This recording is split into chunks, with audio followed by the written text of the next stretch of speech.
ഇപ്പോൾ MSF സംസ്ഥാന president P K. Nawaz കൂടി ചേരുന്നുണ്ട്. ശ്രീ നവാസ്, ഇവിടെ സർക്കാരിന്റെ ഭാഗത്തു നിന്ന് ഒരു നീക്കമുണ്ടായി എന്നതിനപ്പുറത്തേക്ക് പ്രതിസന്ധി പൂർണ്ണമായിട്ട് മാറുന്നില്ല. പ്രത്യേകിച്ച് പാലക്കാട്, കോഴിക്കോട് ജില്ലകളിലൊക്കെ ഇപ്പോഴും പ്രതിസന്ധി തുടരുന്നു. ഈ അധിക ബാച്ച് അനുവദിച്ച ജില്ലകളിലാണെങ്കിൽ പോലും ആവശ്യത്തിന് ബാച്ചിലേക്ക് എത്തിയിട്ടുമില്ല. എങ്ങനെയായിരിക്കും MSFന്റെ വരും ദിവസങ്ങളിലെ പ്രതിഷേധം?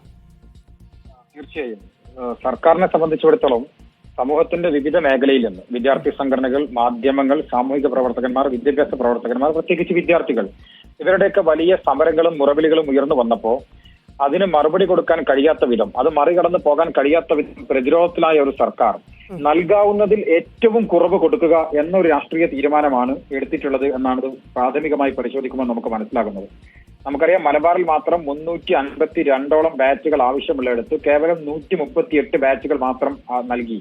50% പോലും പ്രശ്ന പരിഹാരത്തിന് ആത്മാർത്ഥത ഈ സർക്കാർ കാണിച്ചില്ല.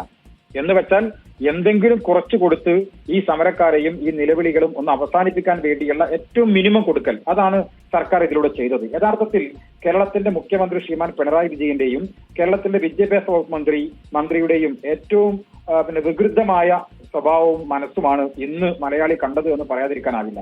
നോക്കൂ, നിങ്ങൾ മലപ്പുറവും കാസർഗോഡും കൊടുത്തതിനെ മാറ്റി നിർത്തിയാൽ പാലക്കാട് ജില്ലയിൽ 4383 കുട്ടികൾ പുറത്തുണ്ട്. എന്ന് വെച്ചാൽ മലബാറിൽ ഏറ്റവും കൂടുതൽ വിദ്യാർത്ഥികൾ പുറത്തിരിക്കുന്ന 1ാം സ്ഥാനത്ത് മലപ്പുറവും 2ാം സ്ഥാനത്ത് പാലക്കാടുമാണ്.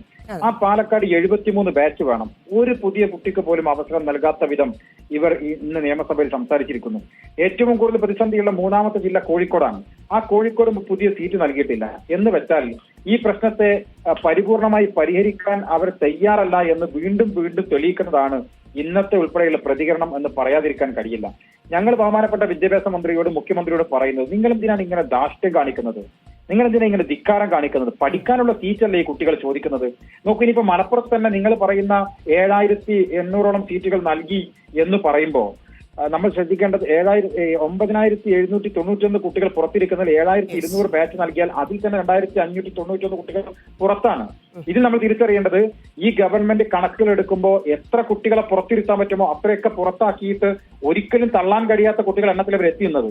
നമുക്കറിയാലോ, റീജോയിനിങ്ങിൽ 7800 കുട്ടികൾക്ക് അവസരം നൽകിയില്ല. ജില്ലക്ക് പുറത്തുള്ള കുട്ടികളെ അവർ അവസരം നൽകിയില്ല. അവരെയൊക്കെ പുറത്തിരുത്തിയിട്ട് ഏറ്റവും അവസാനം വന്നിട്ടുള്ള 9791 അത് സപ്ലിമെന്ററി അലോട്ട്മെന്റിൽ പുറത്തു വന്ന ലിസ്റ്റാണ്. ഈ സമിതിയുടെ കണ്ടെത്തലും സമാനമാണ് എന്ന് ഞങ്ങൾ മനസ്സിലാക്കുന്നത്.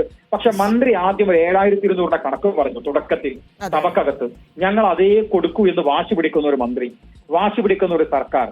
ഞങ്ങൾ ഉറപ്പിച്ചു പറയട്ടെ, ഇതിനെതിരെ ജനകീയമായ ഒരു പ്രചരണം പ്രത്യേകിച്ച് പാലക്കാട്, കോഴിക്കോട് ജില്ലകളിൽ ഞങ്ങൾ ആരംഭിക്കും. സർക്കാരിനെ സമ്മർദ്ദത്തിലാക്കിയിട്ടും ഈ അവകാശങ്ങൾ നേടിയെടുക്കുന്നവരുടെ സമര പോരാട്ടത്തിൽ MSF മുൻപന്തിയിലുണ്ടാവും.